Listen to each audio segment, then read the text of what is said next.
시작할까요? 자, 강의계획서는 다 설명했습니다. 그죠? 경조 갑시다. 바로 갑니다. 뭐 놀 것도 없고 뭐 설명할 것도 없고 진행 방식은 인사관리와 똑같습니다. 그래서 경조 가죠. 아, 혹시 또 경조만 듣는 사람이 또 있을 수 있지. 오케이. 얘기해야겠다. 경조만 듣는 분들이 있으니까 좀 설명을 할게요. 지금 죄송한데 경조만 듣는 사람 어느 정도야? 큰일 났네. 답안 작성이라는 거 다 얘기해가지고 인사 때 그냥 할게요. 죄송한데 그냥 틈틈이 설명을 할게요. 다시 처음부터 설명하면 좀 너무 중복이 돼가지고 제가 좀 이제 보셔서 봐서 필요한 것만 좀 말씀드리도록 할게요. 자, 강의계획서 잠깐만 경조만 들으시는 분들이 있으니까 잠깐만 설명을 좀 할게요. 자, 일단 저희 수업이 진행되는 방식은 인사랑 동일합니다. 기본적으로. 인사랑 동일하고요. 보시면은 저희가 모의고사 보는 시간이 1시 반부터입니다. 1시 반부터 1시 55분까지 모의고사 보게 됩니다. 복습형이고요. 25점으로 보는 게 기본이라고 말씀드렸습니다.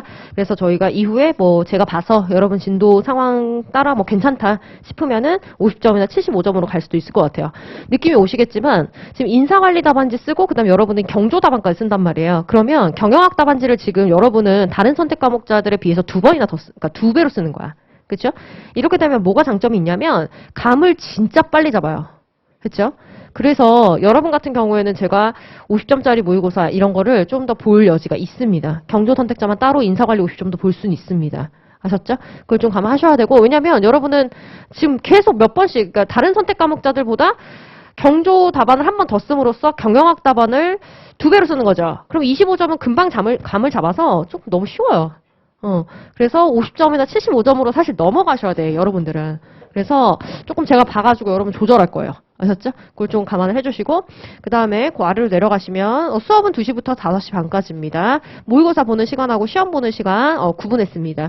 교재는 서브노트하고, 그 다음에 연습문제집 2권이고요. 서브노트 같은 경우에는, 제가 말씀드렸지만 내년에 쓰셔도 됩니다. 아셨죠? 그러니까는 감안하셔가지고 좀 정리를 하시고요.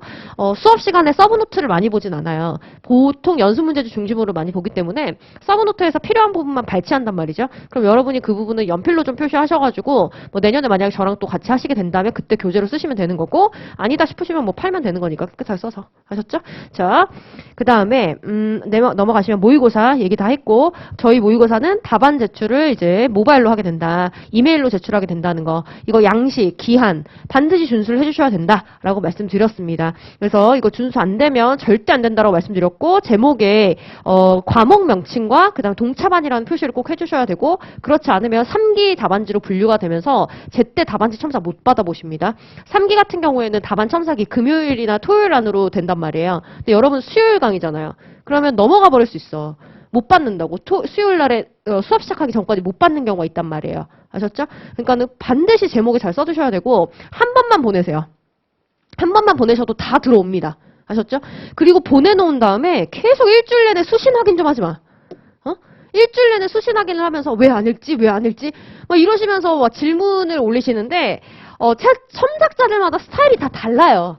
어떤 첨삭자는 한꺼번에 다 다운받고 첨삭을 하고 어떤 첨삭자는 순서대로 다운받아서 첨삭해서 보내고 다운받아서 첨삭해서 보내고 다 스타일이 달라. 나한테 이와 관련한 질문을 하시는 경우는 딱 한 가지 경우입니다. 수업이 시작했는데도 답안지 첨삭이 안 왔다. 그때만 나한테 물어봐. 그 외의 경우에는 아무 문제 없는 거예요. 아셨죠? 파일이 누락됐다거나 이 실수도 난 솔직히 많이 이해를 못하는데 파일이 누락됐다거나 아니면 파일이 뭐 오류가 생겼다거나 라고 하면 우리 첨삭자들이 착해서 다시 보내달라고 해요. 원래 내가 다시 받지 말라 그랬거든. 근데 다시 달라고 메일 보내요. 그때 하면 되는 거고 그 외에 아무 말이 없으면 아무 문제 없는 겁니다. 아셨죠? 그러니까는 딴 거는 됐어. 걱정하지 말고 그냥 잘 보내면 돼. 양식 맞춰서. 문제지에 한 번 더 써 있어요. 아셨죠? 그거 하나 보시면 되겠고 자, 카페 통해서 질문하시면 됩니다. 아셨죠? 카페에 질문 올리시면은 답변 서로 해주는 경우도 있고 제가 확인하는 경우도 있고요. 아셨죠? 자, 진도는 이렇게 나갑니다. 그리고 일정이 변경되는 경우가 있죠? 이거 꼭 확인을 해주시기 바랍니다. 됐죠? 이렇게 해서 경조도 한 주 일찍 종강합니다. 그래서 혼자 정리할 수 있는 시간이 좀 충분하게 되게 이렇게 해서 시험 보기 전까지 충분히 보실 거예요. 수업 나가고 해보시면 아시겠지만 그렇게 양이 많진 않다라고 느끼실 겁니다. 동차반이. 왜냐면 교재가 얇기 때문에. 그래서 웬만하면은 잘 모르겠어도 일단 돌리세요. 아셨죠? 돌리셔. 그럼 돼. 아셨죠? 자, 됐고. 뭐 이건 다 안내했던 거고요. 뭐 수업 에티켓 관련해서 얘기했고 혹시 중간에 나가야 될 상황이 있다라고 한다면 맨 뒤에 앉으시면 된다. 아셨죠? 맨 앞에 앉았는데 갑자기 벌떡 일어나서 나가면 그죠? 되게 예의 없어요. 저한테 뭐 제가 꼰대라서 나한테 예의 없다 이게 아니라 여기 수업 듣는 사람들의 집중을 깹니다. 그러니까는 내가 관종이 아니다. 관심 받고 싶어서 그러는 게 아니라면 그죠? 문 앞에 앉으셨다가 중간에 나가시면 됩니다. 그렇죠? 그리고 죄송한데 제가 강의할 때 이게 너무 책 이렇게 안 해주셨으면 좋겠어요. 책을 계속 이렇게 왔다 갔다 하시면 뭐 좀 빨리 나가라는 건가? 이 느낌이 들면서 제가 설명 안 해요. 바로바로 진도 빼버려. 근데 저는 그게 바람직하다고 생각하지 않거든요. 왜냐면은 어떻게든 나는 이걸 다 이해를 시켜야 되는 사람인데 그렇게 나한테 압박을 주면 제가 그걸 못해요. 아셨죠? 그래서 그거는 좀 안 해주셨으면 좋겠어요. 아셨죠? 너무 궁금하다. 진도 걱정이 너무 돼서 보는 거다. 진도 걱정은 내가 제일 하지. 왜 본인들이 해? 그죠?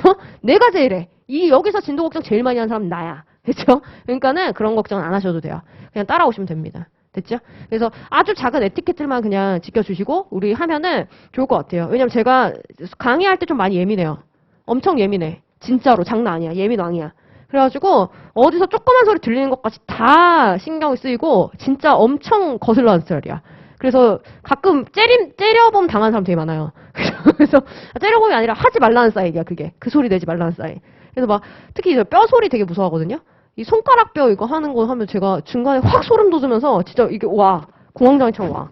제가 공황장애 있거든요. 그래가지고 너무 힘들어. 그런 거 하면 나 너무 힘들어. 그래가지고 제발 여러분 너무 이거 하고 싶다. 그럼 잠깐 나갔다 와. 그래서 잠깐 나가서 문 밖에서 이렇게 하고 오면 돼. 아셨죠? 그거만 조금 이거 제가 너무 무서워요. 이거 확 와요. 이거 확 깨도 확 무서워가지고 그것만 조금 해주시고 우리 서로 좀 배려만 하면 될 것 같아요. 됐죠? 갑시다. 왜 이렇게 더워요, 강의실이? 나만 덥나 봐. 그죠? 자, 잠바 같은 거 하나씩 갖고 다니세요. 왜냐면은 에어컨이 나왔다 안 나왔다 막 할 거야, 이제. 그러면은 추워, 또 누구는. 근데 또 누군 더워. 그러면은 제가 봤을 때 가장 합리적인 건 겉옷을 들고 다니는 거야. 그래서 추우면 입으시고요. 더우면은 벗으시면 되는 그런 상황이 아마 제일 스트레스 덜 받으실 거예요. 아셨죠? 그렇게 좀 하시면 좋을 것 같아요. 자, 갑시다. 이제 경조 갑니다. 답안지 다음부터 써야 되는 거니까 그대로 하시면 돼요. 경조하고 인사관리 답안지가 크게 다르지 않아요. 그래서 제가 말씀드린 방식대로 쓰시면은 문제는 없습니다. 아셨죠? 자, 이제 연습문제 중심으로 해가지고 나가고 없는 내용들은 서브노트 통해가지고 좀 보도록 하겠습니다. 자, 가죠. 일단 경영조직론이 뭐 하는 거냐 이거부터 조금 보셔야겠죠. 자, 경조를 선택하신 이유가 다들 있을 건데 자, 경조 같은 경우에는 경영조직론. 자, 경영조직론은 확실히 1장 1단이 있는 과목이다 라고 보시면 됩니다. 가장 큰 장점이다라고 한다면 아무래도 인사관리하고 좀 연계가 될 수 있다라는 내용이에요. 인사랑 연계가 된다라고 하는데 이게 대체 어느 부분에서 연계가 되는 거냐 그 부분에 대해서 잘 아셔야 됩니다.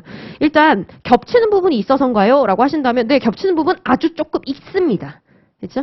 조금 있고요. 그래서 인사관리 때 설명했기 때문에 넘어가는 부분들이 간혹 한 2군데 정도 있을 거예요. 2-3군데 정도 있을 것 같은데 본인의 인사관리 선생님을 믿으세요.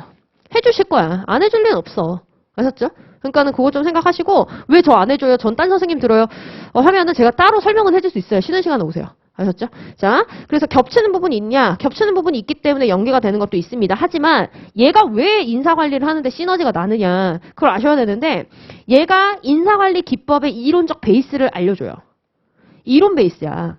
그럼 이제 뭐가 좋냐면 인사관리 같은 경우에는 아까 보셨다시피 인사관리 같은 경우에는 보셨다시피 제가 계속 그랬죠. 이거 이유예요. 근거예요. 책에 없어요. 쓰세요. 막 이랬죠. 그죠? 인사관리 책에는 대부분 다 결과 중심적으로 써 있어요. 결과 중심적으로 써 있다라고 하는 게 무슨 말이냐면 자, 이거 쓰면 좋아. 이 기법은 이게 좋아. 이 기법은 이러면 안 돼. 이 기법은 이때 쓰면 안 돼. 딱 그렇게 결론만 거의 나와 있어요. 근데 그렇게 결론만 쓰면 안 됩니다. 왜 안 되냐면 인사관리나 경영조직론 둘 다 뭘 하는 거냐면 학문이야. 그래서 특강 때 얘기했죠. 뭐 하는 거다? 경영학은 기술 설명 예측 통제하는 거야. 기억나죠? 기술 설명 예측 통제를 해야 돼. 그러면 기술 에이씨 왜 이래 페이지를 바꿨더 이만. 기술해야 되고 설명해야 되고 자 기술하고 설명하고 예측하고 통제를 해야 돼요. 이게 학문이야. 그치? 기술이 뭐라 그랬어? 기술이 뭐라 했어? 박경규 교수님 책으로 특강까지 했는데 그거를 그죠? 알고 있죠? 뭐야 마스크 써서 뭐 대답 안 하는 거죠? 다음부터 투명 마스크 쓰고 봅시다. 자 기술 뭐야? 있는 그대로 서술하는 거지. 객관적인 현상 그대로를 드러내는 게 기술이야. 설명이 뭐라 했어? 이유를 설명하는 거라 했지. 근거 제시하는 게 설명이야. 예측은 뭐라 했어? 이 기법 적용하면 이렇게 된다라는 결과를 예측하는 거지. 그래서 인사관리에서 장단점 더럽게 많이 보잖아.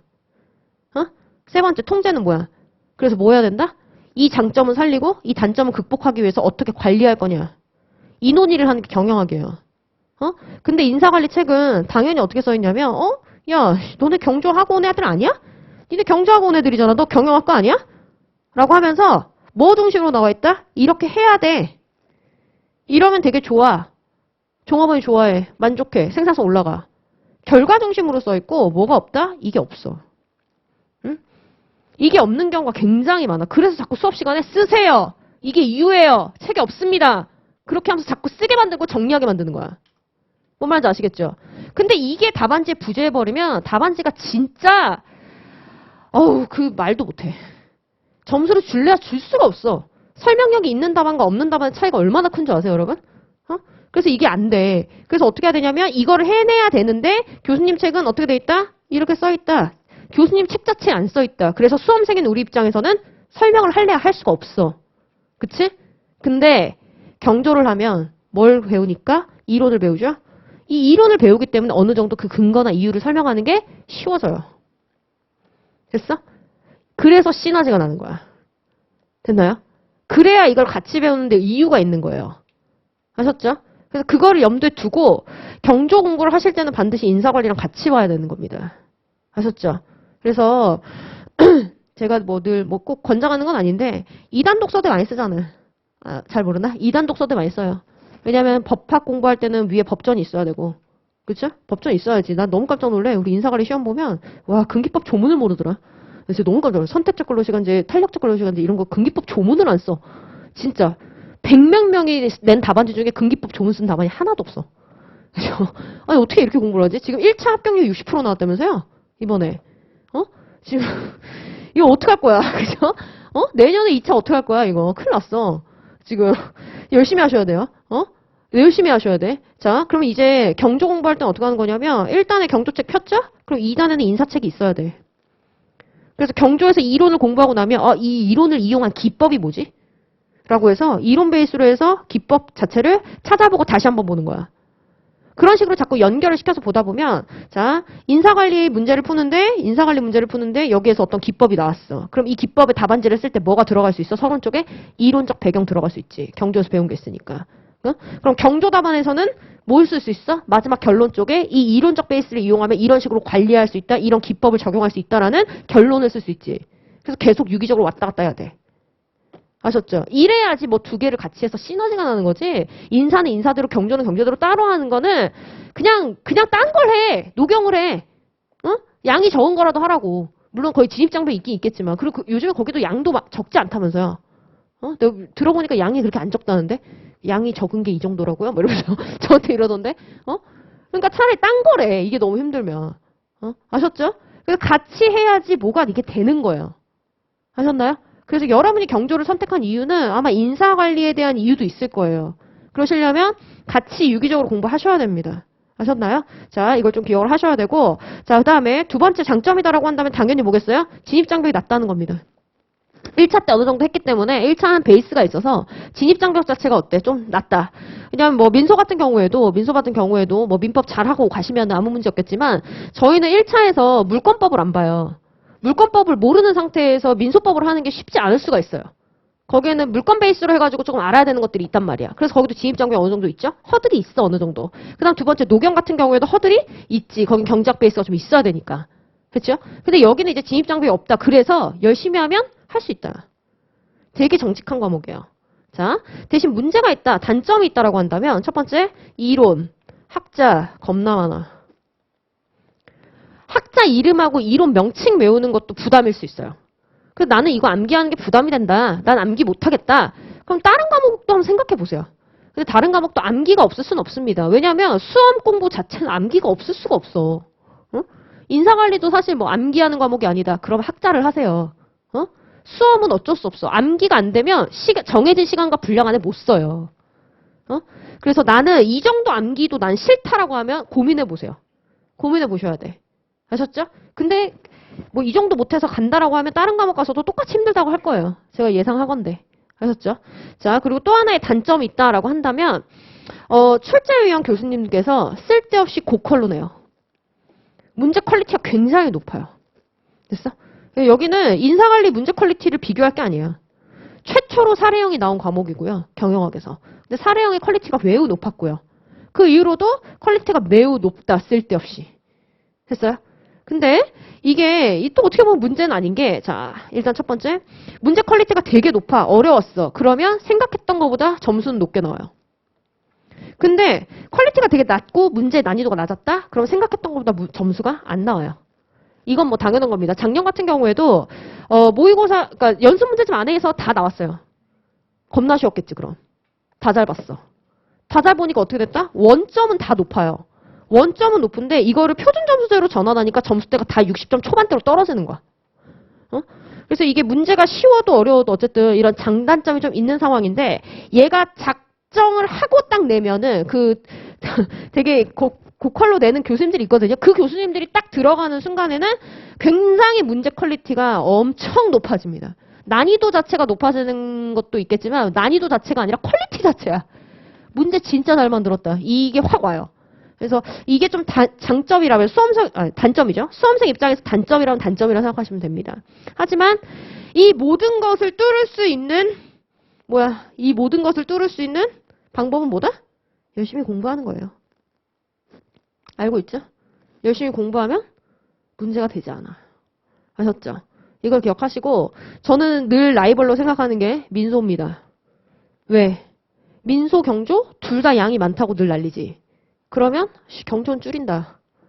줄여서 다른 필수 과목을 할 수 있는 시간을 만들어준다. 그러면 경조 선택자들이 좀 더 유리할 테니까. 제 경쟁자는 다른 선택 과목이야. 아셨죠? 줄여줍니다. 줄여주는 것만이라도 하셔야 될 겁니다. 아셨죠?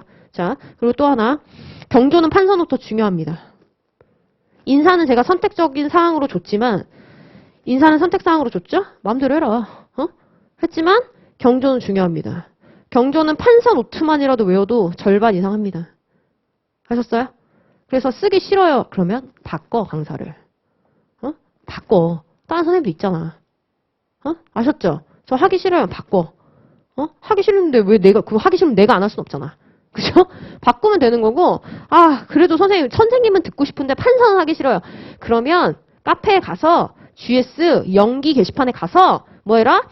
판사 노트를 다운받아. 그 판사 노트를 가지고서 가피를 해가지고 뭐 보든가 맘대로 그렇게 보시면 돼. 아셨죠? 그렇게 하시면 됩니다. 그런데 판사 노트 같은 경우에는 이것만 봐서는 소용이 없습니다. 뼈다구만 있는 거기 때문에 본인이 가피를 어차피 더 해야 돼요.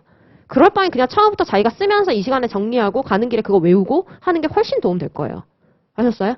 자, 이걸 좀 기억하셔야 되고, 이거 왜 자꾸 강조하냐면, 제가 합격생 중에 1년 만에 붙은 애가 하나 있어요. 물론 여러분은 합격 수기를 너무 많이 보니까 그게 흔치 않은 일이겠지만 저희 강사들은 알아요. 1년 만에 붙는 게 굉장히 어려운 일입니다. 여러분 합격 수기에는 5년 만에 붙었다 이런 합격 수기 잘 없죠? 잘 안 써. 5년 만에 붙고 7년 만에 붙고 이런 분들 잘 안 써요. 합격 수기 같은 거. 근데 이제 1년 만에 붙은 사람들은 자기의 노하우를 공유해주고 싶고 또 자랑스럽죠. 나름 성공적인 기간으로만 치면 성공적인 수험생활이라 생각하니까. 그래서 그런 건 많지만 5년, 7년 이런 사람들 합격 수위가 없어서 여러분 잘 모르시는데 되게 많아요. 5년 공부하고 7년 공부하고 한 사람 진짜 많다고요. 아셨어요? 그러면 자 그렇게 오래오래 공부한 사람들 사실 많은데 그 안에서 1년 만에 끝냈다? 오케이. 굉장히 잘한 거야. 근데 이제 1년 만에 끝났는데 이 친구 같은 경우에는 노무사뿐만이 아니라 로스쿨도 같이 준비했어. 근데 노무사 합격하고 그 해에 로스쿨도 같이 붙었어. 그러면 엄청나게 지금 빠듯하게 뭔가 많이 한 사람이란 말이에요. 근데 이분이 경조 선택자였거든요. 그래서 물어봤어. 어떻게 이렇게 빠른 시간 안에 2개를 다 했느냐. 물어봤더니 하는 말이 경조는 제가 판서 노트만 봤습니다. 이렇게 하라는 게 아니라 이 사람은 진짜 판서 노트만 봤대요. 근데 판서 노트만 봤는데 어느 정도 되던데요. 그래서 완전 고득점은 아니지만 그래도 60점 받았어요. 그래서 내가 쓰라는 거야 자꾸. 아셨어요? 자기만의 노트를 만들어 두면 서브 노트를 사실상 잘 안 보고, 그렇죠? 자기 판서한 거에다가 연습 문제집 내용 딱 붙여가지고 가면 양이 엄청 주는 거예요. 양을 지금 줄여야 되는 상황 아니야? 왜? 실력을 쌓을 수 없잖아, 지금 2달 만에. 그건 포기해야 되는 거잖아요, 사실. 그렇지 않아? 실력을 쌓으려면 내년으로 가야지. 그쵸? 그러니까 일단 한 번이라도 빨리 돌려야 되는 상황이기 때문에 양을 줄여야 되는 거다, 지금 여러분들은. 그러려면 생각을 해보셔야 돼요. 강요할 수는 없어요. 강요할 수는 없는데 잘 판단해봐요. 저렇게까지 제가 여기서 제가 공부한 시간까지 합치면 10년이 넘었거든요. 강의만 지금 12년 차니까. 그럼 내가 공부한 시간 1년까지 합치면 나 13년 동안 여기 있었거든. 그러면 나이 안 들어오지 그렇게? 왜 마스크 썼으니까. 근데 그러면 저 13년 동안 이것만 한 사람이 저렇게 얘기하는 이유가 있겠구나 싶을 거야. 그거를 좀 생각해 보셔서 판단 내리셔야 돼요. 아셨죠? 하기 싫어 하지 마세요. 아셨죠? 하기 싫으면 안 하면 되는 거야. 그럼 내 말을 그냥 무시했구나. 오케이. 이러고 넘어가면 되는 거니까. 근데 그렇게 이야기하는 이유는 분명히 있을 거다. 13년 동안 지금 이것만 한 사람이. 뭔 말인지 아시겠죠? 그러니까 잘 판단 내리세요. 아셨죠? 자, 갑시다. 경조. 경조 가기 전에 우리가 틈틈이 아까 인사관리 같은 경우에는 연습 문제 2개 풀면서 답안지 쓰는 방법 알려줬지. 그쵸? 근데 경조는 자 조금 달라요. 기본 목차가. 그래서 미리 기본 목차부터 좀 깔아드리고 갈게요. 그쵸? 자, 기본 내용 설명하고 깔아주고 갈게요. 자, 일단 첫 번째. 그럼 이제 경조다. 경조. 넌 대체 뭐 하는 애냐? 경조는 자, 일단 경영 조직론이죠. 그죠? 경영 조직론. 조직에 관한 이론들에 대해서 학습하는 학문이라고 보시면 됩니다. 그럼 이 조직 이론이다라고 하는 것은 크게, 그러니까 조직 이론은 여러 가지 기준에 따라 여러 가지 범주로 나눠볼 수 있는데, 보통 제일 많이 쓰는 기준이 이제 뭐가 되느냐? 자, 크게, 접근 방식이야. 접근 대상이 조직 안에 있는 구성원 개개인들이냐, 아니면 조직 자체냐. 여기에 따라 미시이론과 미시적 접근 또는 미시이론이라고 하죠. 거시이론 이렇게 나뉩니다. 거시적 접근. 됐을까? 그러면 미시적 접근이다라고 하는 건 대체 뭐냐? 거시적 접근, 미시적 접근. 자, 미시적 접근은 조직을 이루고 있는 개개인의 구성원들이 있죠? 조직을 이루고 있는 개개인의 구성원들이 있어. 이 구성원들의 행동 하나하나를 학습하는 거예요. 그러니까 당연히 어떻게 보는 거야? 조직을 이루고 있는 하위 구성원들 하나하나를 들여다보겠다. 이들의 행동을 보겠다. 그래서 미시이론 또는 미시적 접근 이렇게 얘기하는 거야. 됐죠? 그래서 얘를 경영학과이신 분들은 좀 아실 거예요. 조직 행동론이라고 얘기를 합니다. 조직 안에 있는 구성원들의 뭐를 보는 거다? 행동을 연구하는 거니까. 이해됐죠? 그러면 거시적 접근이다라고 하는 애들은 뭘 말하는 거냐? 조직을 이루고 있는 하위 요소 하나하나 보는 게 아니라 조직 자체를 봅니다. 그럼 조직 자체를 대체 뭘 본다는 거냐. 얘를 마치 하나의 살아있는 생물체로 봐, 조직을. 그래서 얘가 자기가 처한 환경 속에서 아니면 상황 속에서 어떻게 살아나가고 있느냐. 됐어요? 자, 그래서 얘를 우리가 뭐라고 하느냐. 그냥 거시이론 이렇게 얘기를 합니다. 그래서 조직 자체를 연구한다? 그게 무슨 말이냐. 조직 자체를 하나의 생명체라고 생각을 해두고 얘가 자기가 처한 상황 속에서 어떻게 대응해 나가고 살아남아가고 있느냐. 이걸 보는 거야. 됐어요? 자, 크게 2가지로 나뉜다고 보시면 됩니다. 됐나요? 그래서 노동법 1, 2가 있는 것처럼 경조도 1, 2가 있는 거야. 그래서 양이 많아. 됐죠? 그런데 양은 알아서 내가 줄여줘요. 걱정하지 마. 됐죠? 자, 그러면 여기서 가장 기본적인 여기 조직 행동론부터 얘기를 한번 해볼게요. 그럼 조직 행동론이다라고 하는 건 뭘 말하는 거냐? 조직 행동론이다라고 하는 것은 조직 행동론 갑니다. 행동론부터 가지 말자. 자, 이게 이제 경영 조직론이에요. 자, 의의예요. 그럼 이런 경영 조직론이다라고 하는 것은 자, 경영 조직론에 대한 접근 방식이나 관점이 시간에 따라 계속 바뀌어오고 있어. 그래서 우리는 뭐부터 볼 거냐면 이런 조직 이론 자체의 발전사부터 좀 볼 거예요. 인사관리에서는 건너뛰지만 여기서는 좀 봅니다.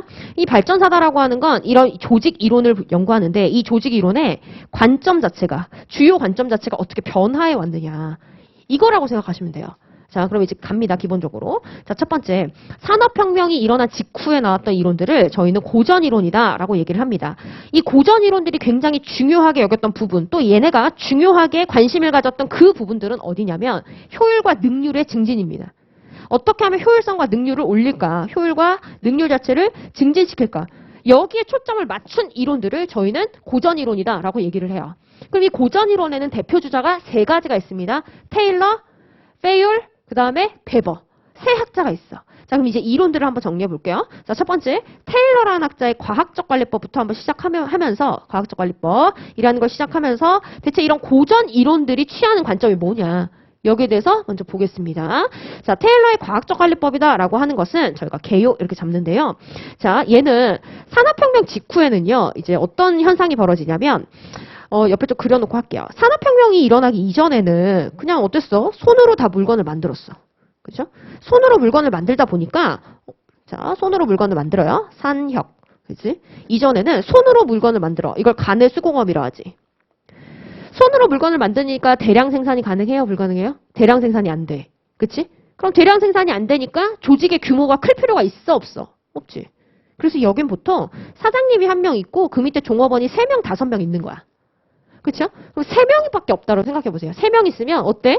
내가 얘네가 무슨 일을 하는지, 가정사는 어떤지, 자식이 어떤 일을 하는지 다 알 수 있어? 없어? 전부 다 알아. 그래서 완전한 통제가 가능합니다.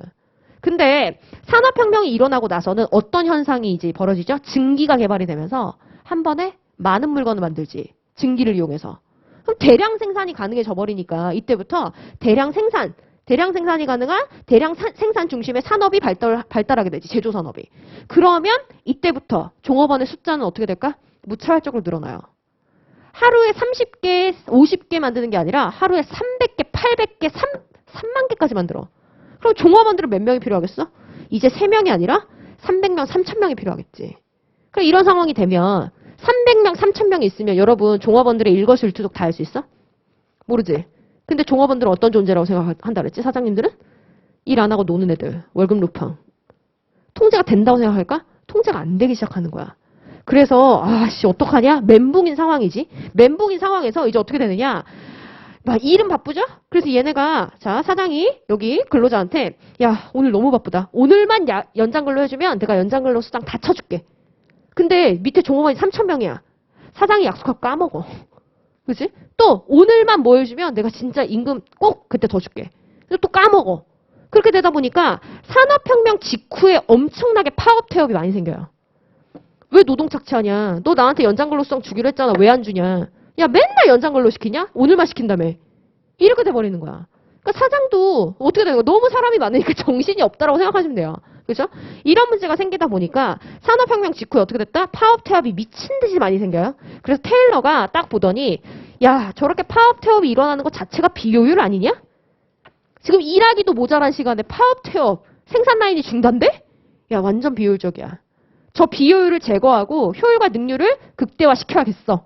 라고 하면서 뭐라고 얘기하느냐.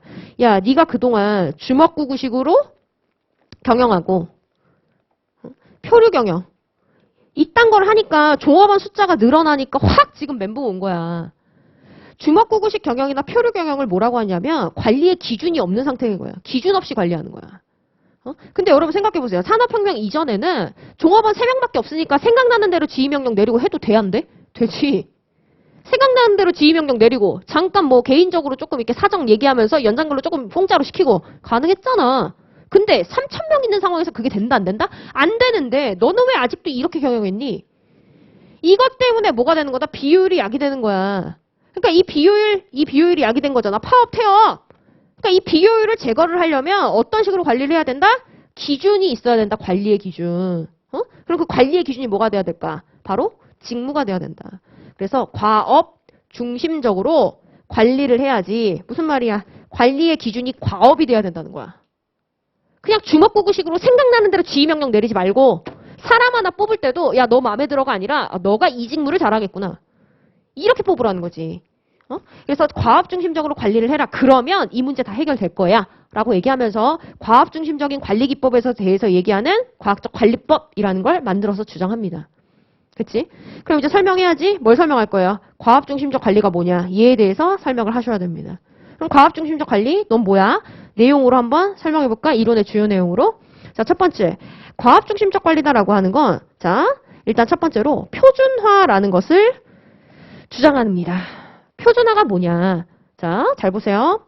이미 테일러가 나오기 이전에도 아담 스미스가 분업화에 대해서 얘기를 했습니다. 그치? 분업이 뭐야? 분업화는 뭡니까? 부연 설명 좀 할게요. 얘는 하나의 과업을 한 작업자가 수행하게 한다. 이렇게 생각하면 돼요. 그럼 직무와 과업의 차이 얘기했죠?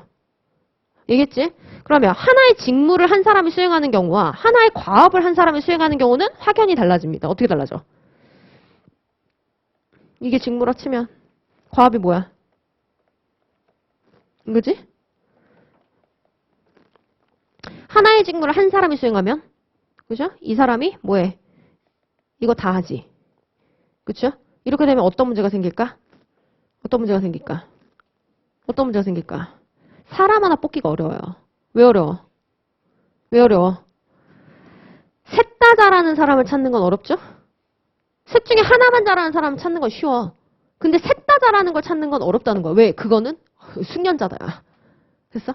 그렇기 때문에 이 근로자들에 대한 의존성이 올라가면서 얘네가 갑이야. 됐죠? 게다가 자 보세요. 이렇게 한 사람이 여러 가지 과업을 하잖아요. 자 그럼 봐봐. 강의에, 출판에, 또 뭐해? 뭐 상담에, 그지? 강의는 여기 202호에서 해. 출판은 어디서 해? 뭐 집에서 한다 쳐봐. 집에서 해. 상담은 또 어디서 해? 4층에서 해. 그러면 내가 강의하다가 집까지 운전하고 가가지고 출판 작업하다가 다시 학원으로 운전하고 와가지고 상담해야 되지. 이거 전부 다 시간 낭비 아니에요? 이런 걸 뭐라 그래? 고급 용어로. 변환 비용이라 그래. 한 사람이 하나의 직무를 수행하면 과업을 변환할 시 불필요한 비용이 생겨요. 이거 비효율이잖아. 그치? 그래서 뭐라고 얘기합니까? 야, 분업해. 분업은 뭔데? 한 사람이 하나의 직무가 아니라 한 사람이 하나의 과업을 수행하는 거야. 그러면 변환 비용 발생합니까? 변환 비용 제거되죠? 그럼 어떻게 됩니까? 효율과 능률이 올라가지. 적게 투입해서 많이 만든 거니까. 됐어요? 그게 분업이야. 됐어? 자, 그럼 분업 한번 마저 얘기해 봅시다. 그럼 한 사람이 뭐 하는 거야, 이제? 하나의 과업만 수행해. 그럼 어떻게 돼? 장점. 장점 어떻게 돼, 지금? 뭐 때려 박는 거 외울 거야? 빨리 생각해야 돼요. 장점 어떻게 돼? 장점. 한 사람이 하나만 수행하면 뭐가 된다? 와, 출판만 계속해. 전문가지. 특정 과업에 있어서 숙련도가 올라가면 그 숙련도가 올라가면 어떻게 될까? 같은 시간에 근로해도 더 많이 만들자. 그게 뭐야? 같이 투입했는데 더 많은 산출을 만드네? 그게 바로 뭐다? 효율적 생산이지. 됐어요? 그래서 분업은 이걸 노리는 거예요. 전문성 숙련도를 올려서 생산의 효율성을 증대시키자. 이걸 노리는 거야. 분업은. 그렇죠? 자, 그래서 분업화에 대해서는 이미 누가 다 얘기했다? 아담 스미스가 국부론에서 다 얘기했어. 그럼 테일러는 대체 무슨 얘기를 하는 거냐? 아, 분업에 동의한다. 분업의 이 효과성에 대해서 나도 동의하는데 분업을 하면 자, 이제부터 어떻게 돼? 한 작업자는 하나의 과업만 수행하죠. 잘 들어야 돼. 한 작업자는 하나의 과업만 수행하지? 그럼 그 작업자의 작업 행동이 단순하고 반복적이 되지. 맞죠? 단순 반복적인 작업 행동이 나오면 그때부터 뭐가 가능하게? 연구가 쉬워져.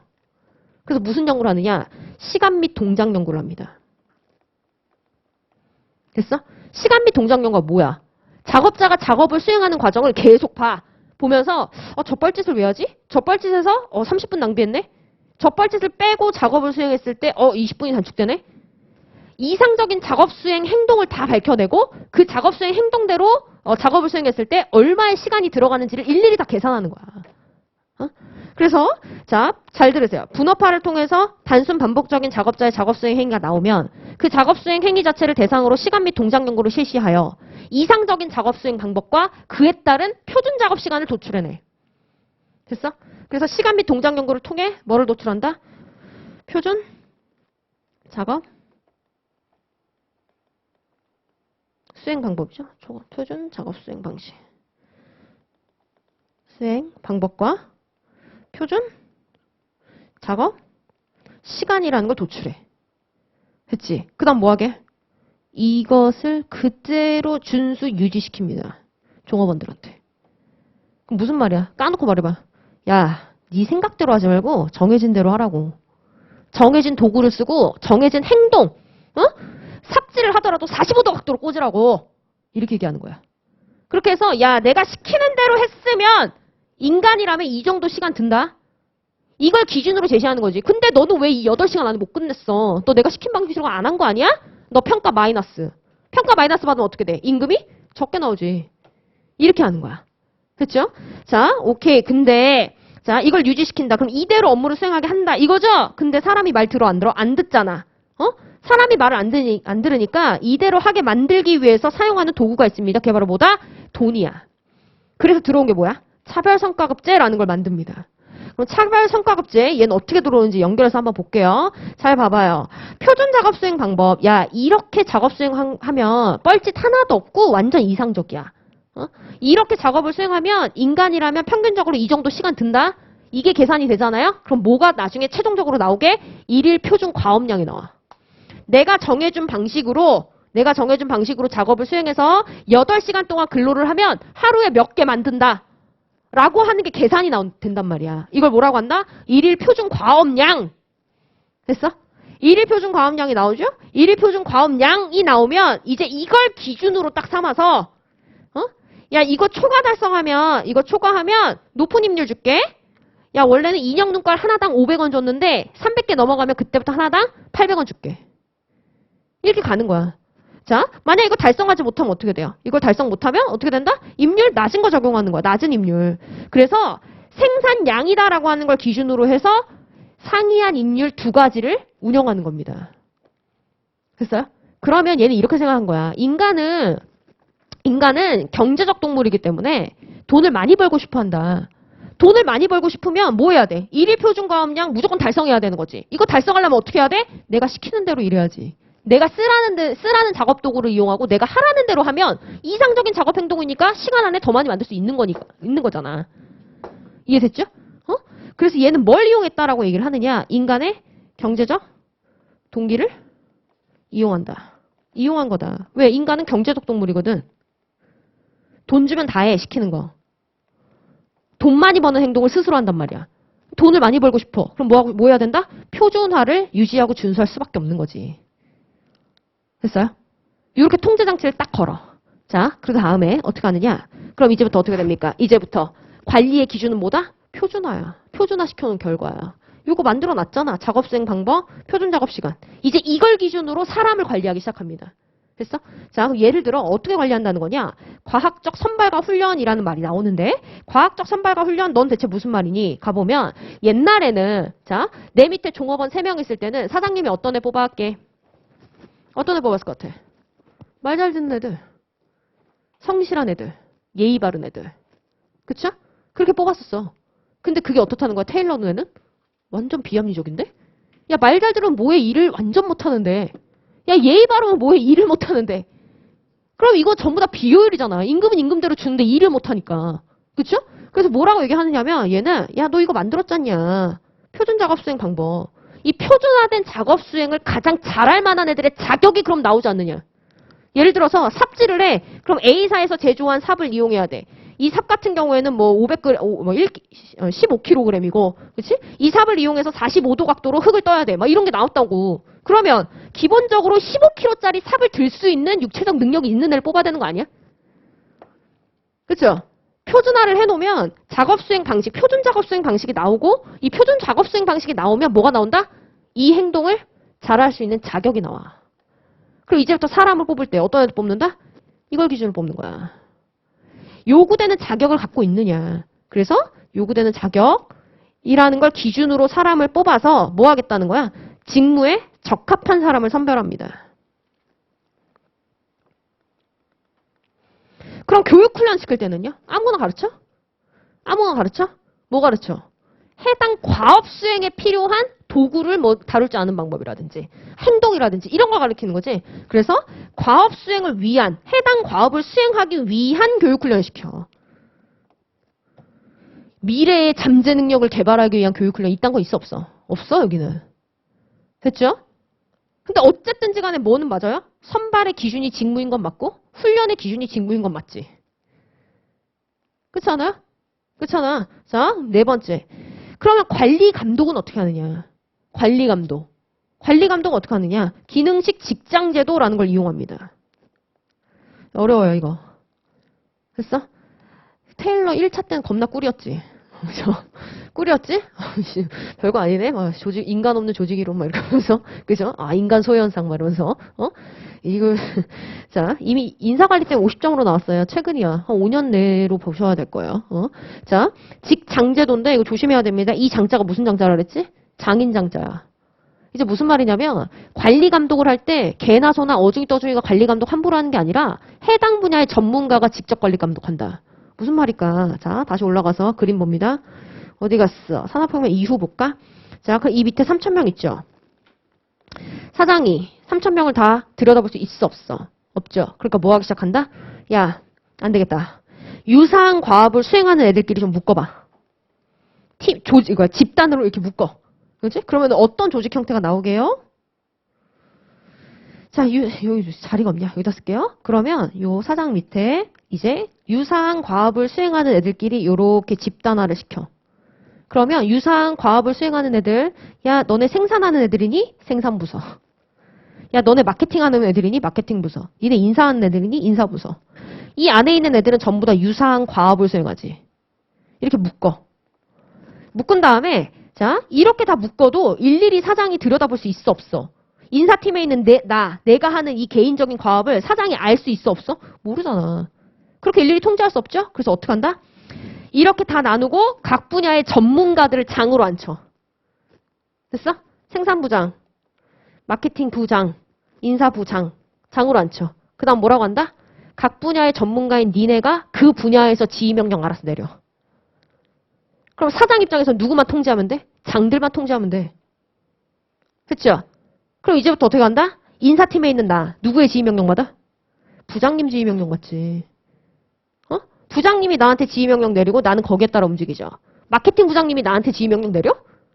그럴 일은 절대 없지. 왜 마케팅 부장님이 나한테 지휘명령 내려? 나 인사팀인데. 그쵸? 이렇게 돼버리는 거야. 그러면 어떻게 된다? 사장 입장에서는 3,000명이 있든 3만 명이 있든 뭐 할 수 있어? 통제할 수 있어. 왜? 어쨌든 3명만 조지면 나머지 3,000명, 300명 다 조질 수 있거든. 오케이? 이렇게 간 거야.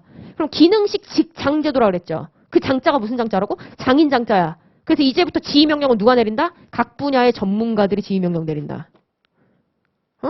이 뜻이야. 그럼 이거를 이제부터 답안지에 현출하는 용어로 한번 써볼까? 고급지게. 자, 갑시다. 답안지에 현출하는 용어로 고급지게 써봅시다. 기능식 직장제도. 넌 뭐냐? 나는 결정, 이걸 책임이라고도 합니다. 결정을 내리면 책임을 지는 거잖아. 결정과 실행을 완전히 분리를 하고. 무슨 말이야? 무슨 말이야? 이게 무슨 엄청난 뜻인지를 모르면 못 쓰더라. 아예 안 쓰더라, 답안지에. 결정과 실행을 완전히 분리한다. 무슨 말? 결정은 다 얘가 내리고 실행은 누가 해? 내가 해. 개미. 무슨 말이야? 나는 시키는 대로만 하는 애야. 스스로 결정해서 뭘 한다 안 한다? 안 해. 엄청난 거 얘. 조금 어렵게 얘기해볼까? 분업화 얘기했죠? 분업화는 뭐야? 수평적으로 나눠. 근데 얘는 결정과 실행을 분리한다는 건 수직적으로 나온다는 뜻이야. 결정은 위에서, 실행은 아래에서. 무슨 말? 아래에 있는 애들은 시키는 대로 한다, 그냥. 결정과 실행을 분리를 하고 대신 결정을 아무나 내려? 각 분야의 전문가들이 내리지. 이걸 뭐라고 한다? 결정과 실행을 분리하고 전문관리자를 도입한다. 이 뜻이야. 구구절절 설명할 필요도 없어. 이렇게만 쓰면 다 알아, 교수님은. 이게 전문 용어니까. 됐죠? 근데 이 두 단어 이해하려고 지금 엄청 설명 들은 거야. 됐나요? 그러면 전문관리자하고 대조되는 게 누구야? 이 당시지, 이 당시. 이 당시에 이 사장님은 어떻게 관리했어? 내가 임금도 넣고, 내가 가서 공급업체랑 계약도 하고, 내가 복리후생 챙겨주고, 뭐야. 일반 관리자야, 이런 애들은.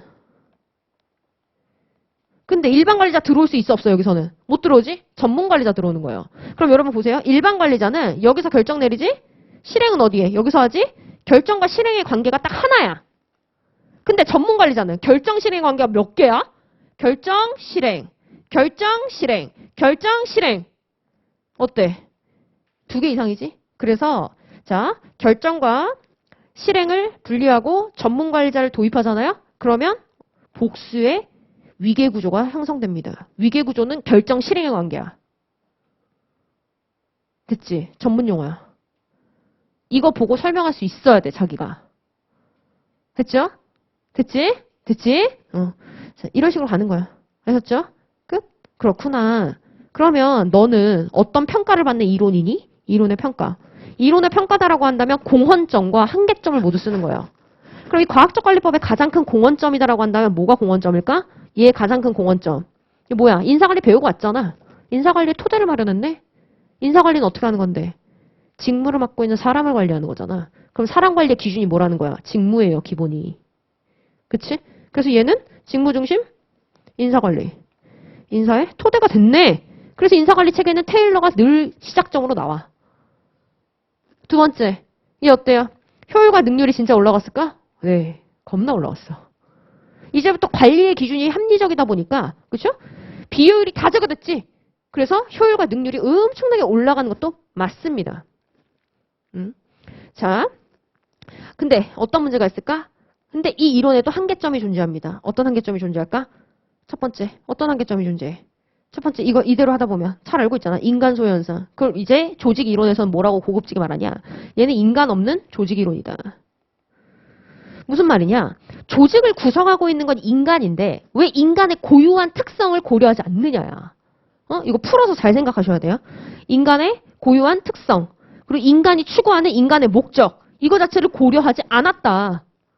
무슨 말이냐? 인간은 기계하고 다르게 심리적인 요인이 있고 관계를 굉장히 중요시 여기는 특징이 있다. 고유한 특징. 근데 그거를 고려하지 않고 야, 닥치고 시키는 대로 해. 이렇게 계속 단순하고 반복적인 일을 시키는 대로만 하게 하니까 얘네는 심리적으로 지친다야. 그쵸? 심리적으로 지치니까 어떻게 돼? 어떻게 돼? 생각지도 못하게 올려놨던 효율성을 얘네가 다 까먹어. 심리적 비용이. 됐어요? 이런 문제가 생기는 거지. 그래서 안 되겠다 싶어서 나온 게 이제 뭐가 되는 거야? 다음에 나오는 인간관계론 쪽으로 연구의 패러다임이 바뀌는 거예요. 됐죠? 자, 여기까지 1차 때 배운 거야. 됐지? 자, 그러면 지금 여기 정리 한번 하고 갈까? 저는 모든 이론을, 그쵸?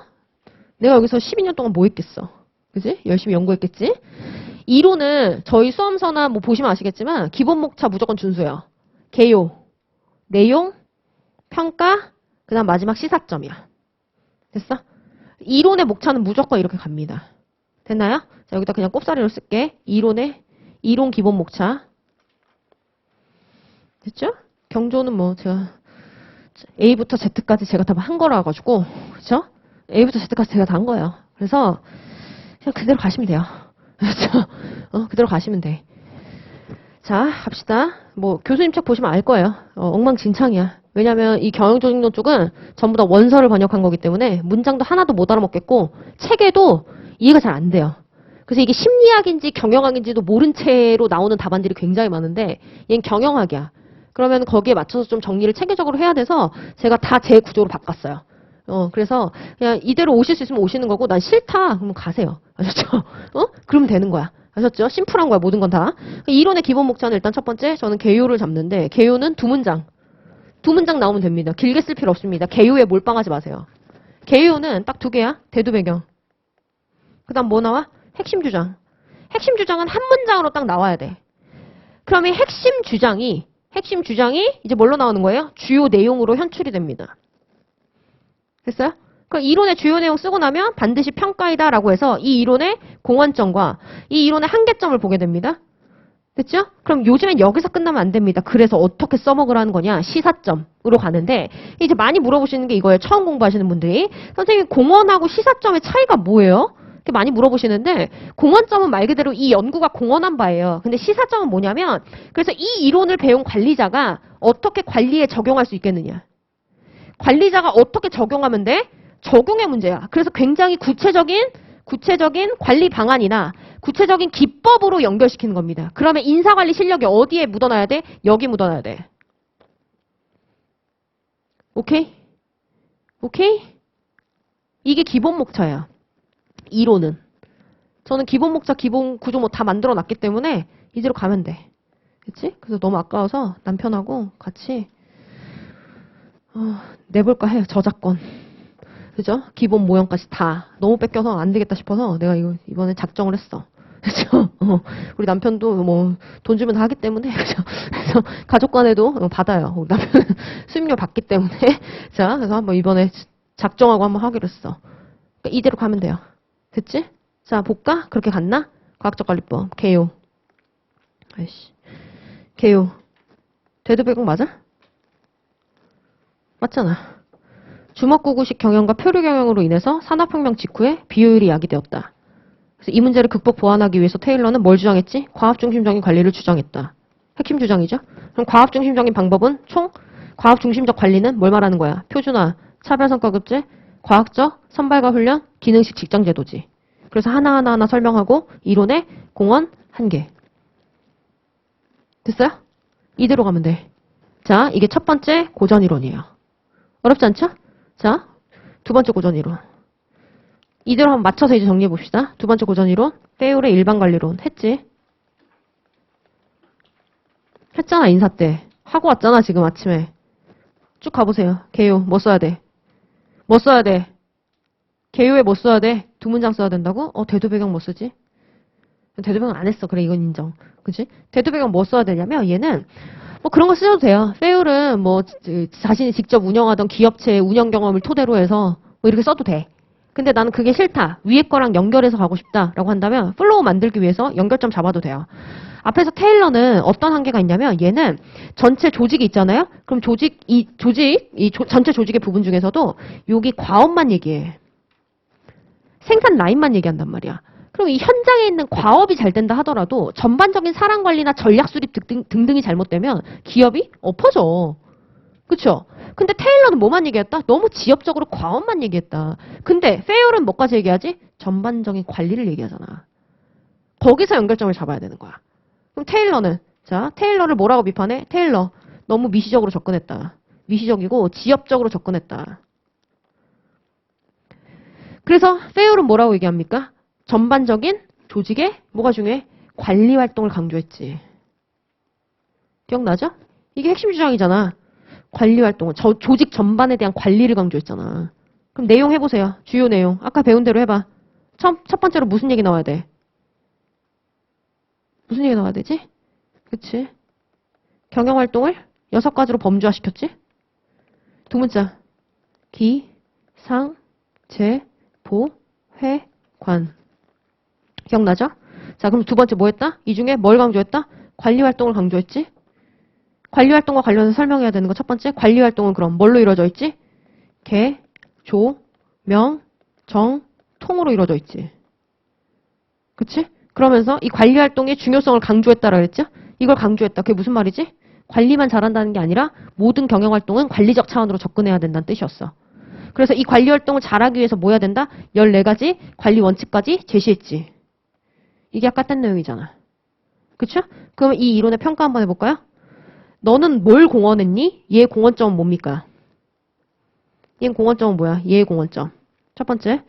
얘의 가장 큰 공헌점은 조직 전반에 대한 관리 활동을 강조했죠? 그래서 아직까지도 유용하게 쓰고 있는 일반적 관리 방안을 제시한 것. 엄청난 공헌점이야. 아직까지 쓰고 있잖아. 아직까지 경영 활동은 플랜도 C잖아. 그치? 다음 두 번째. 자, 얘 굉장히 그 14가지 관리 원칙 있죠? 이 14가지 관리 원칙을 제시하면서 굉장히 유연한 이론이다. 이런 말이 나와요. 무슨 말이냐면 이게 잘 이해하셔야 되는데 경직적인 이론은 이런 식으로 가. 14가지 원칙이 있는데 이거 다 써야 된다. 저희 회사는 그런 상황이 아닌데요. 닥치고 다 쓰라고. 이게 경직적이야. 근데 유연하다는 뜻이 뭐냐면 기업의 상황이나 목적에 따라서 14가지 중에 니네가 맞춰서 유도리 있게 써. 이게 유연하다라는 뜻이에요. 여기서 말하는. 됐죠? 그래서 얘는 14가지 관리 원칙을 제시를 했는데 이 관리 원칙이 굉장히 유연성이 높다. 이렇게 얘기하는 거야. 됐죠? 자, 근데 한계점이 있겠죠? 이 어떤 비판점이 있을까? 일단 첫 번째, 야, 너는 네 경험에 따라 얘기한 거를 이론이라고 얘기하냐? 개까여요. 그러면서 이게 뭐해? 경험의 근간을 두고 있잖아. 너는 과학적 설명력이 떨어져. 변수 간의 인과관계를 네가 면밀하게 검토한 거야? 그것도 아닌데 네가 학문이야? 이렇게 가는 거지. 다음 두 번째, 저 14가지 원칙 있죠? 그것도 개까요. 왜일까? 저 14가지 원칙을 제가 상세하게 말씀 안 드렸는데 그냥 예시로 하나 보여드릴게요. 뭐라 얘기하냐면 야, 전문화의 법칙 공식화 시켜야 돼. 직권화 시켜야 돼. 이건 기본이야. 그리고 명령 일어나 원칙 필요해. 한 사람이 일관성 있게 명령 내려야 돼. 막 이런 얘기 하거든요. 그러면서 창의성을 발현하도록 해야 된대, 종업원이. 뭐가 문제가 되느냐? 또 하나 뭐 표준화 시켜야 된대. 뭐가 문제가 되느냐? 보세요. 공식화랑 표준화 유사 개념이에요. 엄밀히 말하면 이게 유사한 개념 아니거든요. 엄밀히 말하면 다 다른 건데 어쨌든 제가 유사 개념이야. 그치? 그럼 이거 중복 아니니? 또 하나. 야, 시키는 대로 하라고 할 땐 언제고 시키는 대로 하라고 할 땐 언제고 무슨 새로운 아이디어를 발휘하래. 그쵸? 이거 뭐야? 이거 상충되는 거 아닙니까? 그쵸? 그래서 객가요.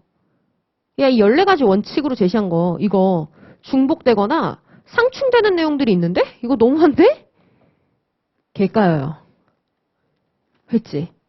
그런데도 얘는 의미가 매우 크죠? 왜 의미가 커? 여러분, 경영학에도 계파가 여러 개가 있어, 학파가. 어떤 학파는 모든 경영활동은 플랜 두 C 구조로 봐야 된다. 어떤 학파는 아니다. 경영활동은 시스템 구조로 봐야 된다. 학파가 되게 여러 개야. 근데 플랜 두 C 학파가 여기서 나왔지. 경영학의 가장 큰 흐름을 만들어낸 거야. 경영학은 플랜 두 C라는 관리적 차원으로 봐야 된다는. 그래서 얘는 매우 매우 중요한 거예요. 그치? 그래서 경영활동은 그냥 드립다는 게 없어. 얘 때문이야. 그쵸? 그럼 오케이. 봤어. 평가까지. 그럼 세 번째 고전이론 누가 있느냐? 베버라는 학자가 얘기하는 관료제론이라는 게 있어요. 그치? 그럼 베버는 뭐라고 얘기를 하는 걸까? 자 이제 제목 이제부터는 생략합니다. 이제 알겠지? 개요 쪽에는 개요구나 양가로 1번 이렇게. 자, 그럼 가면 베버는 일단 대두 배경부터 장황해. 자, 베버는 어떻게 얘기를 했냐면 야, 내가 곰곰이 생각해 보니까 조직이라고 하려면 타인을 통제할 수 있어야 되는 것 같은데? 그렇지 않아요? 우리 회사 합격의 법학원이 있다. 합법이 있다. 그치? 합법이 있는데 합법이 있는 나. 이해선? 나는 왜 학원에서 수요일날 오전 오후에 강의하세요? 라고 하면 해? 안 할 수 있잖아. 싫은데요? 빵꾸 낼 수 있잖아. 왜 빵꾸 안 내? 종업원이니까. 나 사실 종업원 아니야. 그치? 나 근로자성이 부정돼. 그래서 나 여기서 다치면 안 돼. 나 억울해. 다치면 난 산재 적용도 못 받아. 그래가지고 저 여기서 무조건 조심하려고 그래. 난 여기서 아프면 안 된다. 이러면서 억울하다 막 이러는데 아무튼 예를 들어서 왜 까라면 까? 딱 하나야. 내가 종업원이니까. 그래서 여러분 기억하셔야 될 게 특정 조직의 구성원이다라고 하려면 통제를 받는 사람이야. 오케이? 그래서 베버는 뭐라 얘기하냐면 야, 조직이라고 하려면 뭘 할 수 있어야 된다? 통제라는 걸 할 수 있어야 돼. 근데 타인이잖아. 타인을 통제하는 게 쉽습니까? 어렵죠. 그래서 얘는 뭐부터 얘기하느냐면 타인이나 아니면 다른 조직들, 나랑 거래하는 거래처라든지 이런 다른 조직들을 지배하기 위한 방법이 뭐가 있을까? 컨트롤하기 위한 방법이 뭐가 있을까를 연구를 해봐. 오케이? 그래서 자, 타인을 지배하기 위한 방법은 3가지 방법이 있던데? 그래서 첫 번째 뭐가 있느냐? 전통적 권력을 이용해서 지배하는 거야. 전통적 권력은 역사적으로 오랜 시간 동안 존재해온 데서 발생하는 존경심의 근간을 둔 통제 방법이야. 일본에서 왜 천황의 한마디가 그렇게 임팩트가 있어? 왜 영국에서 뭐 여왕이 한마디하고 여왕이 뭐 하는 게 되게 중요해? 왜 그래요? 오랜 시간 존재해온 거에 대한 사람들의 경외심과 존경심이 있어. 그래서 그 경외심과 존경심을 통해서 그 사람들이 하는 말을 어느 정도 수용하고 영향력을 받아주는 거야. 오케이? 이게 전통적 권력을 이용한 통제 지배이다. 이렇게 얘기해. 오케이? 자, 그럼 두 번째. 또 어떤 방법이 있느냐? 카리스마 권력을 이용하는 게 있어요. 카리스마는 뭘까? 아유, 저 사람 카리스마 있어. 막 이러잖아. 그렇죠? 뭐야? 비범함이야. 어이씨, 저 사람은 뭔가 평범한 사람하고 달라. 이런 느낌이 드는 순간 그 사람의 비범함에 매료됩니다. 그치? 그래서 왠지 저 사람이 맞다고 하면 맞는 것 같아. 이렇게 되는 거야. 그래서 어떻게 되느냐? 카리스마, 즉 비범함을 지각하는 순간 그 사람에게 매료돼요. 아니면 동일화라는 용어를 나중에 쓸 거예요. 그렇게 되면서 그 사람의 영향력 행사를 수용하는 거야. 그래서 카리스마적 권력을 이용한 지배 이렇게 얘기하는 거예요. 됐을까? 근데 베버가 연구를 해보니까 이 2가지 지배 방식이 전통적인 지배 방식이었는데 이거 비합리적이다. 야, 씨, 이렇게 지배를 했다고? 멍청이들. 왜 그럴까? 왜 그럴 것 같아? 나 지금 뭔가 옛날 얘기 해주는 사람 느낌인데? 그죠? 우리 아들한테 이렇게 동화 읽어주지 않아요? 그래서 되게 자상하게 읽어줘. 그치? 아들한테 막 이런 멍청이들 막 이러고 할 거 아니야? 책 보면서, 동화책 보면서. 그죠? 자, 왜 이럴까? 이렇게 지배하더니 이 멍청이들. 이랬어, 베버가. 왜 그럴까?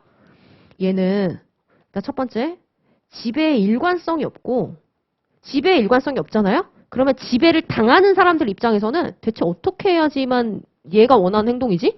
바람직한 행동을 알 수가 없어. 어떻게 해야지만 된다는 거지? 바람직한 행동 방향이 뭔지를 알 수가 없어요. 예를 들어서 왕이 있어. 왕이 있는데 오늘 왕이 진짜 기분이 좋아. 진짜 기분이 좋은 상태에서 어떤 애가 도둑질을 했다고 요 앞에 끌려왔어. 그지? 그럼 기분이 좋은 상태에서는 어떻게 된다? 야, 도둑? 봐줄게. 훈방. 그지? 근데 같은 상황이야. 똑같이 도둑이 끌려왔는데 오늘 기분 더러워. 하나 걸리기만 해라.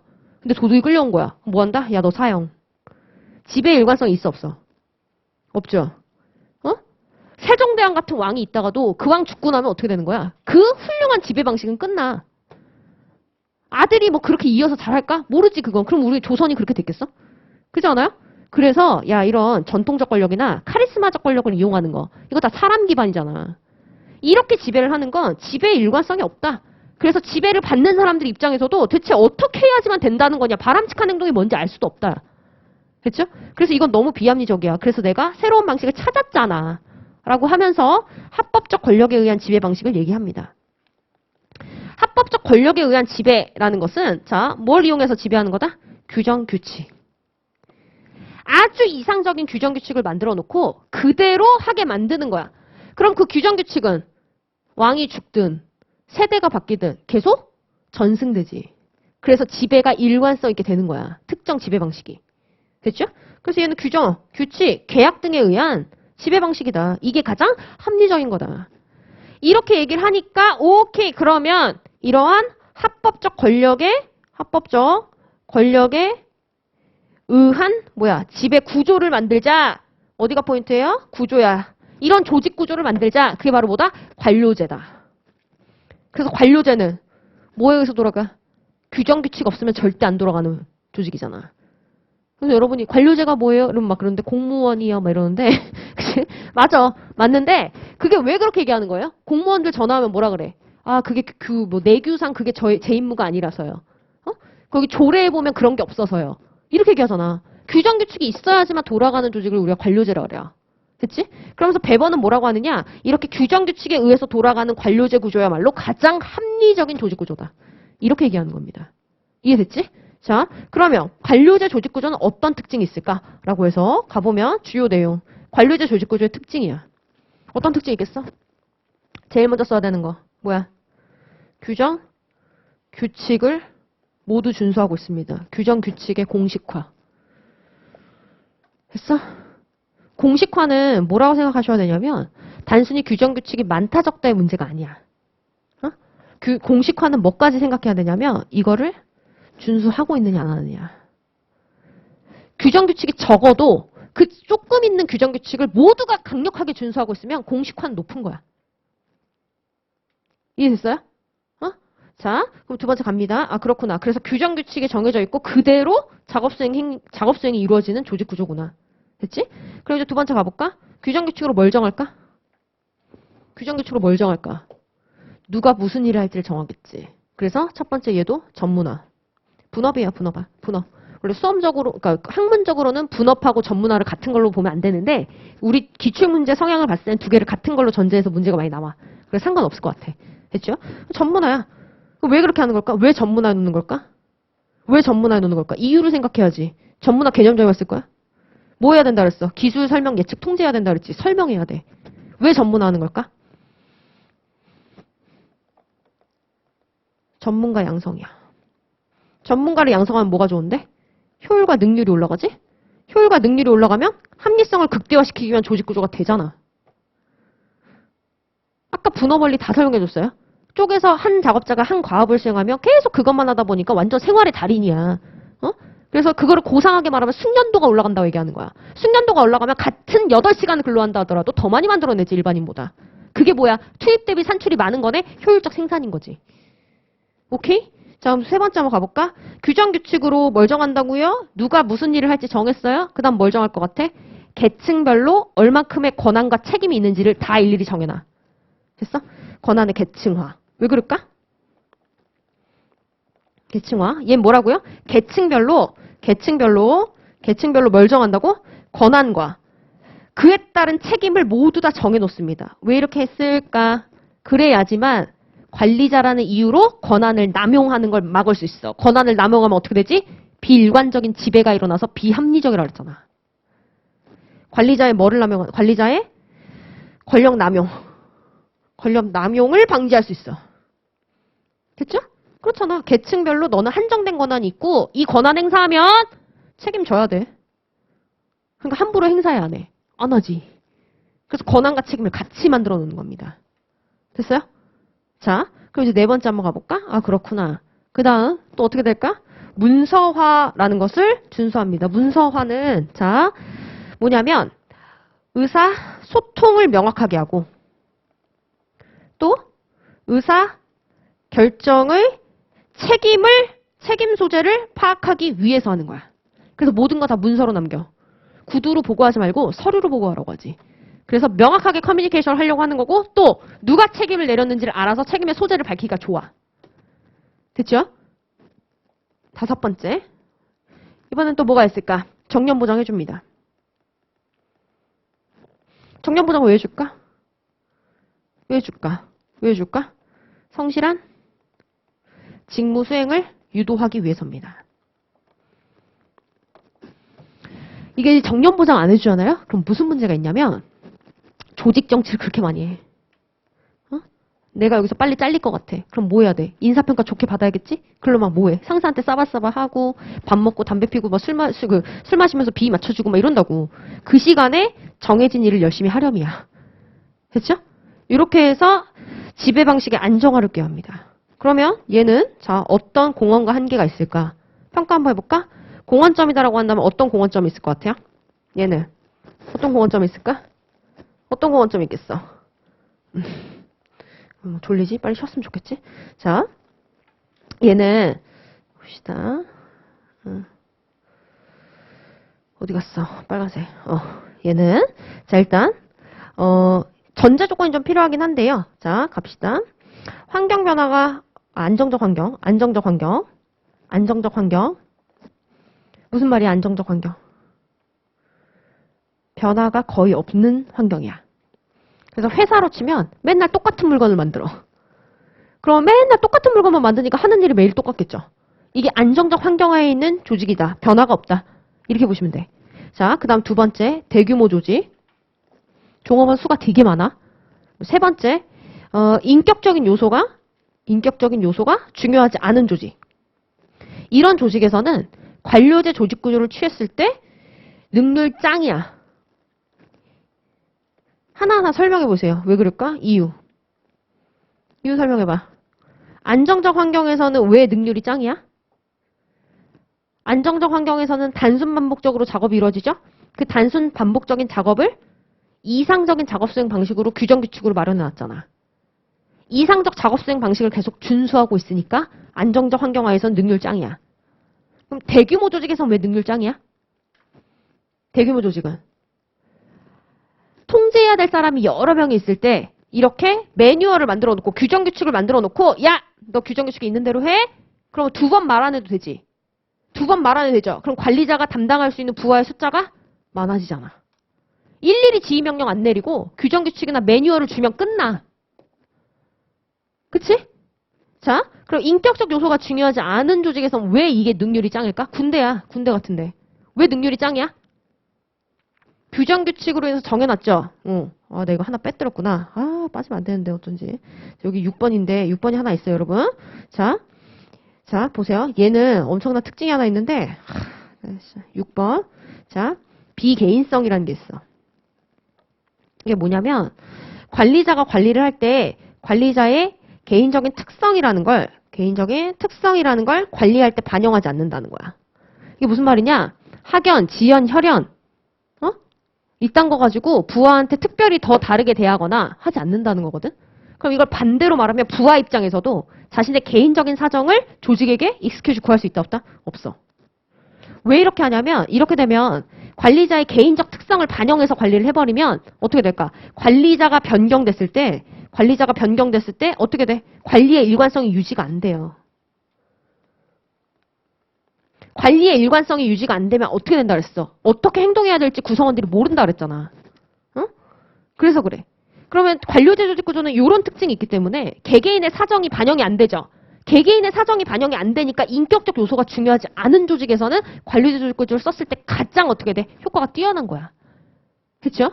자, 근데 문제점이 있겠죠? 자, 어떤 문제점이 있겠어? 얘 가장 큰 단점. 뭐가 있다? 얘 관료제 병폐. 그게 뭘까? 관료제 병폐 현상이다라고 하는 게 생기는데 뭐가 있을까? 첫 번째. 개개인은 창의적으로 행동할 수 있다 없다? 없어. 규정 규칙이 있는 대로만 해야 돼. 그래서 뭐가 안 됩니까? 창의성 발현이 전혀 안 되고요, 이 조직은. 또 하나, 창의성이 발현이 안 되니까 새로운 아이디어가 없어. 그러면 환경이 바뀐 거에 적응을 할 수 있을까요, 없을까요? 적응력이 무지하게 떨어져. 그치? 그러다 보니까 당연히 종업원들의 불만은 어마무시하게 많고 인간 소외 현상 당연하지. 됐지? 자, 그럼 종합정리 갑니다. 종합정리 잘 봐. 고전이론이죠. 잘 봐봐. 처음부터 갑니다. 자, 경영조직론은 뭐 하는 거? 조직 이론들에 대해서 공부하는 거다. 그럼 이 경영조직론을 본격적으로 들어가기 전에 이 조직 이론들의 관점이 어떻게 바뀌었는지 그 관점 변화를 발전사 측면에서 보겠다. 그러면 첫 번째 우리가 본 건 뭐다? 고전이론. 고전이론은 뭐에 초점을 맞춘 이론들? 효율과 능률을 증진시키는 방법에 초점을 맞춘 이론들. 테일러는 효율과 능률을 증진시키려면 뭐 해야 된다? 표준화해라. 베버는 효율과 능률을 증진시키려면 뭐 해라? 관리를 해라. 플랜도 시하라고. 베버는 효율과 능률을 증진시키려면 뭐 해라? 조직 구조를 관료제 조직 구조로 설계해라. 효율과 능률을 증진시키는 방법이 세 가지야, 지금. 됐지? 근데 그거잖아. 과업 표준화해라. 관리를 해라. 조직 구조를 관료제 구조로 설계해라.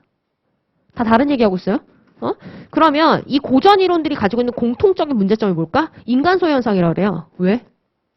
테일러는 알겠어. 인간 소외 현상이 왜 생기는지. 어? 알잖아. 왜 생겨? 왜 생겨? 검색을 해볼까? 테일러는 인간 소외 현상 왜 생겨요? 곤란해봐. 주요 내용 중에. 뭐 때문에 그래? 뭐 때문에 그래? 정해진 대로 일해야 되지? 또 시키는 대로 일해야 되지? 그럼 내가 개인적으로 갖고 있는 심리적인 요소나 아니면 내가 개인적으로 갖고 있는 아이디어 이런 거 작업하면서 반영할 수 있어 없어? 없어요. 어? 그 단순한 인형 눈깔 붙일 때도 시키는 대로 붙여야 돼. 그죠? 파란색 눈깔 붙일까 아니면 무슨 눈깔 붙일까 그걸 내가 결정할 수가 없다고. 그죠? 그러니까 이게 어떻게 돼? 아, 이 지루하네. 나는 여기서 그냥 뭐 쳇바퀴 돌아가듯이 돌리는 기계의 부품인가? 나는 여기서 맨날 이렇게 단순한 일만 하고 내가 하고 싶은 일은 못하고 나는 왜 이렇게 정체적인 느낌이 들지? 이러면서 애들이 심리적 상실감을 느끼는 거야. 이건 이해되잖아. 그럼 일반 관리론에서는 왜 인간 소현상 생깁니까? 일반 관리론에서 왜 인간 소현상 생겨? 찾아봐 빨리. 여기서는 왜 인간 소현상 생겨요? 왜? 뭐 어쨌는데? 빨리. 뭐 어쨌는데? 얘네는 뭐 한다? 계획한 대로만 해야 돼. 계획한 대로만 해야 돼. 이해되죠? 계획한 대로만 해야 되잖아. 내가 생각하는 거, 내 심리, 내 자율성 발휘 할 수 있어 없어? 못해. 계획이 없으면. 배번은 알죠? 뭐야? 규정 규칙이 없으면 안 해. 아, 너 아파? 아, 그래? 근데 어쩌라고. 너 아플 때 휴가 쓰는 제도가 우린 없어. 이렇게 되는 거야. 됐죠? 그래서 고전 이론의 공통적인 비판점은 뭐다? 인간 소외 현상이다. 됐죠? 페이오를 이해를 못 하더라고. 왜 그게 인간 소외 현상이야? 몰라, 그냥 넘어가. 이러면서 막 넘어가더라고. 됐죠? 여기까지야. 빨리 이제 민소로 바꿔. 쉬는 시간 10분 동안 빨리 내려가서 민소로 빨리 바꿔. 그렇죠? 자, 10분 쉴게요. 질문 오세요.